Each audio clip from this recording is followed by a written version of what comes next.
Nakakabahala ang mga pahayag na narinig natin itong mga nakarang araw. Nandyan ang walang pakundangang pagmumura at ang pagbabanta ng planong ipapatay ang ilan sa atin.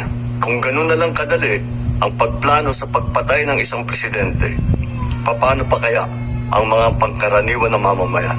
Yung ganyang kriminal na pagtatangka ay hindi dapat pinapalampas. Yan ay aking papalagan. As a democratic country, we need to uphold the rule of law.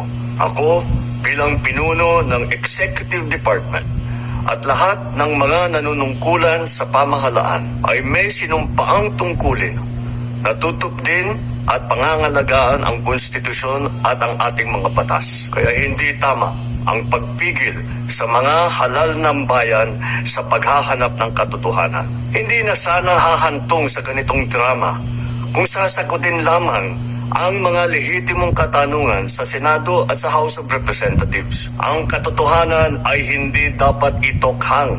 Tapos na sana ang usapang ito kung tutuparin lamang ang sinumpaang panata na bilang lingkod bayan ay magsabi ng totoo at hindi hahadlangan. Imbis na diretsahang sagot, nililihis pa sa kwentong chicheria.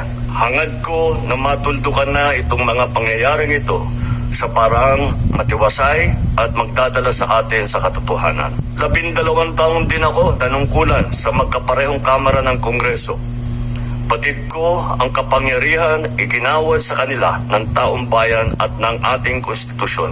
Dahil dito, iginagalang ko ang kanilang gawain bilang isang independenteng sangay ng ating republika. Kahit ang buong executive branch, lahat ng mga ahensya ay hindi nakakaligtas at parating sumasailalim sa kanilang masusing pagsusuri. Bilang isang bansa, marami tayong mga paghamon na dapat harapin at mga suliraning dapat bigyan ng lunas. Sa kabila ng mga pambabatikos, nakatuon ang aking pansin sa pamamahala. Ngunit, hindi natin ikokompromiso ang rule of law. Kailangan manaig ang batas sa anumang sitwasyon, sino man ang tamaan. Kaya hindi ko hahayaan magtagumpay ang hangarin ng iba na hatakin ang buong bansa sa burak ng politika. Igalang natin ang proseso, tuparin natin ang batas, alalahanin natin ang mandato na pinagkatiwala sa atin ng milyon-milyon na Pilipino. Nandyan ang walang pakundangang pagmumura at ang pagbabanta ng planong ipapatay ang ilan sa atin. Kung ganun na lang kadali ang pagplano sa pagpatay ng isang presidente, paano pa kaya ang mga pangkaraniwan na mamamayan? Yung ganyang kriminal na pagtatangka ay hindi dapat pinapalampas. Yan ay aking papalagan.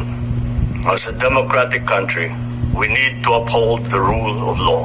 Ako, bilang pinuno ng Executive Department at lahat ng mga nanunungkulan sa pamahalaan ay may sinumpaang tungkulin na tutupdin at pangangalagaan ang konstitusyon at ang ating mga batas. Kaya hindi tama ang pagpigil sa mga halal ng bayan sa paghahanap ng katotohanan. Hindi na sana hahantong sa ganitong drama kung sasagutin lamang ang mga lehitimong katanungan sa Senado at sa House of Representatives. Ang katotohanan ay hindi dapat itokhang. Tapos na sana ang usapang ito kung tutuparin lamang ang sinumpaang panata na bilang lingkod bayan ay magsabi ng totoo at hindi hahadlangan. Imbis na diretsahang sagot, nililihis pa sa kwentong chicheria. Hangad ko na matuldukan na itong mga pangyayaring ito sa parang matiwasay at magdadala sa atin sa katotohanan. 12 taon din ako nanungkulan sa magkaparehong kamara ng Kongreso. Batid ko ang kapangyarihan iginawad sa kanila ng taong bayan at ng ating konstitusyon. Dahil dito, iginagalang ko ang kanilang gawain bilang isang independenteng sangay ng ating republika. Kahit ang buong executive branch, lahat ng mga ahensya ay hindi nakakaligtas at parating sumasailalim sa kanilang masusing pagsusuri. Bilang isang bansa, marami tayong mga paghamon na dapat harapin at mga suliraning dapat bigyan ng lunas. Sa kabila ng mga pambabatikos, nakatuon ang aking pansin sa pamamahala. Ngunit, Hindi natin ikokompromiso ang rule of law. Kailangan manaig ang batas sa anumang sitwasyon, sino man ang tamaan. Kaya hindi ko hahayaan magtagumpay ang hangarin ng iba na hatakin ang buong bansa sa burak ng politika. Igalang natin ang proseso. Tuparin natin ang batas. Alalahanin natin ang mandato na pinagkatiwala sa atin ng milyon-milyon na Pilipino. Magtrabaho po tayo sa ikauunlad ng Republika ng Pilipinas at para matamo ang bagong Pilipinas.